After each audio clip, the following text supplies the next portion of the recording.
If you want to organize your design work faster in Photopea, one of the simplest things you can do is rename a layer. A clear layer name helps you stay organized, especially when your project has multiple elements like text, shapes, images, and adjustment layers. In this tutorial, I'm going to show you the fastest way to rename a layer in Photopea, step by step. And if you find this video helpful, please hit the like button and subscribe for more quick Photopea tutorials. Alright, let's jump right in. First, look at the Layers panel on the right side of your screen. This is where all of your layers are listed, and this is where you'll rename the one you want to edit. Find the layer you want to change, whether it says Layer 1, Background, or another default name. Now here's the important part. You need to double-click directly on the layer's text name, not the thumbnail image. If you double-click the actual name, Photopea will let you edit the text right away.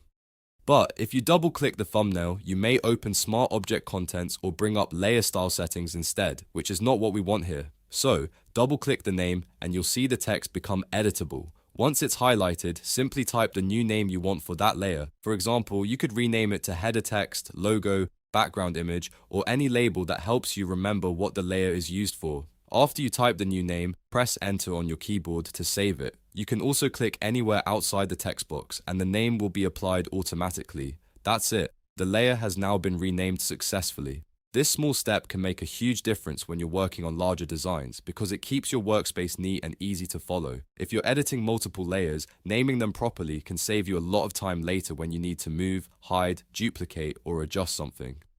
So to quickly recap, go to the Layers panel, double-click the layer name itself, type the new name, and press Enter to confirm. It's one of the fastest and easiest ways to stay organized inside Photopea. If this tutorial helped you out, make sure to like the video and subscribe for more Photopea tips, tricks, and beginner-friendly guides. Thanks for watching, and I'll see you in the next one.